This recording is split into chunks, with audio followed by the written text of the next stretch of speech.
ഒന്ന് അവൻ എന്നോടുള്ള വൈരാഗ്യം, പേഴ്സണൽ റിവെഞ്ച്. അത് ഞാൻ പല വിഷയങ്ങളിലും അവനെ വിമർശിച്ചതിന് അവന് തിരിച്ച് എനിക്കൊരു അടി തരണം. ആക്സെപ്റ്റഡ്. അതൊരു ടിക്ക് ഫോർ ടാക്ക് ആയിട്ട് ഞാൻ എടുത്തു. പക്ഷേ അഖിൽ NRD വിഷയം നിനക്ക് പേഴ്സണലി സംസാരിക്കാൻ താല്പര്യമില്ല, നീ ആ കണ്ടന്റ് തൊടില്ല എന്നാണെങ്കിൽ എന്നിലൂടെ ആ കണ്ടന്റ് സംസാരിക്കുക, അല്ലെങ്കിൽ ഈ വീഡിയോ റിയാക്ട് ചെയ്ത് ഇതിൽ ഒപ്പീനിയൻ പറഞ്ഞ ആളുകളിലൂടെ ആ വിഷയം നീ നൈസായിട്ട് നിൻ്റെ രീതിയിൽ പറഞ്ഞിട്ട് പോവുക എന്നുള്ളത് ഒരു ഇരട്ട താപ്പാണ്.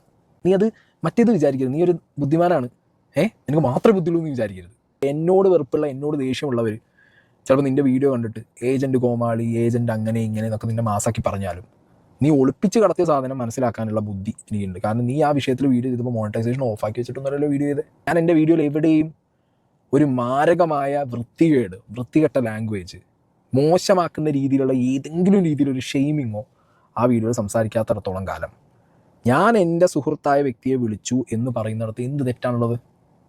ഞാൻ അതിനുശേഷം എൻ്റെ വീഡിയോ ചെയ്യുമ്പോൾ ഞാനൊരു കൺസെൻറ്റിന് മുകളിലാണ് വീഡിയോ ചെയ്യുന്നത് എന്നുള്ളത് തിരിച്ചറിയാനും മനസ്സിലാക്കാനുള്ള വിവരവും ബുദ്ധി നിനക്കില്ലേ? ഒന്നാമത് ഇവൻ ആ കാറിൻ്റെ ഉള്ളിൽ നിന്ന് പുറത്തിറങ്ങൂല.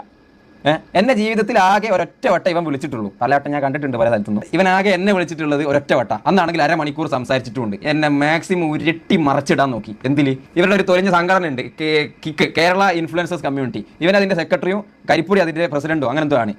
ഒരുത്തൻ കള്ളനും മറ്റവനെ അതിന് കൂട്ടിക്കുന്ന ആളും. പിന്നെ വിവരമുള്ള ആരാ ഇതിൽ പോയി കയറുക? എനിക്ക് ഒന്നാമതേ ഈ യൂട്യൂബേഴ്സുമായിട്ട് ബന്ധം സ്ഥാപിക്കുന്നത് തീരെ ഇഷ്ടമല്ല. ഇങ്ങനെ ഉണ്ടാവും. ആകെ വിരളിലെണ്ണാവുന്ന ക്രിയേറ്റേഴ്സുമായിട്ട് മാത്രമേ കണക്ഷൻ ഉള്ളൂ, ഒരു ഗ്രൂപ്പ് പോലുമില്ല. എന്നെ കാറിലിരിക്കുന്നവൻ എന്ന് പറയുന്നവൻ റൂമിൽ നിന്നേ പുറത്തിറങ്ങാനില്ല. ഈ റൂം വിട്ടാൽ ഇവൻ പോണത് പിന്നെ താമരശ്ശേരിയുള്ള വേറെ റൂമിലേക്കാം. മനസ്സിലായോ? അപ്പോൾ അങ്ങനെ പോകുന്ന ഒരുത്തൻ, റൂം ടു റൂം ഷട്ടിലടിക്കുന്ന ഒരുത്തനാണ് എന്നെ പറയുന്നത് ഞാൻ കാറിൽ നിന്ന് ഇറങ്ങാറില്ല.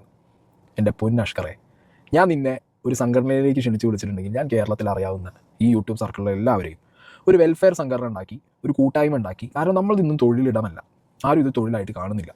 എന്നാൽ ഇന്ത്യയിലേക്ക് ഒരുപാട് ഡോളർ, വിദേശ രാജ്യത്ത് നിന്ന് ഡോളർ ഈ രാജ്യത്തേക്ക് കൊണ്ടുവന്ന് അത് ഇവിടെ സ്പെൻഡ് ചെയ്ത് അത്യാവശ്യം ഇവിടുത്തെ എക്കണോമിയെ ഭയങ്കരമായിട്ട് സപ്പോർട്ട് ചെയ്യുന്ന ഒരു കൂട്ടം ആളുകൾ തന്നെയാണ് ഈ യൂട്യൂബ് പാർട്ട്നേഴ്സ് ആയിട്ടുള്ള നമ്മളെല്ലാവരും.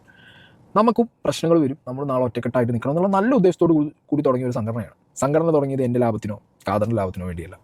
ഓക്കെ, ഇനി ഖാദറിനോടുള്ള നിൻ്റെ ദേഷ്യമാണെന്നുണ്ടെങ്കിൽ, സംഘടനയോടുള്ള ദേഷ്യമാണെന്നുണ്ടെങ്കിൽ, നീ അത് നൈസായിട്ട് അഖിൽ NRD വിഷയം വെച്ച് നീ അതിലും സംസാരിച്ചു, എന്നുള്ള ദേഷ്യം തീർത്തു. ഞാൻ പറയട്ടെ, ഇത് നിങ്ങൾക്ക് ഈ മാനിപ്പുലേറ്റഡ് ആയിട്ട് മൈൻഡിലിരിക്കുമ്പോൾ നിങ്ങൾക്ക് ഇത് കേൾക്കുമ്പോൾ ഇതെന്താ ഇങ്ങനെ, ഇത് ന്യായീകരണമല്ലേ തോന്നും? ഇത് ന്യായീകരണമല്ല സുഹൃത്തുക്കളെ. ഞാൻ എഗെയിൻ പറയുന്നു, ഞാൻ ചെയ്തത് നിങ്ങൾക്ക് തെറ്റായിട്ട് തോന്നാം, ഒരു വിഷയവുമില്ല, അത് നിങ്ങളുടെ പെർസ്പെക്റ്റീവ്, ഐ റെസ്പെക്ട്.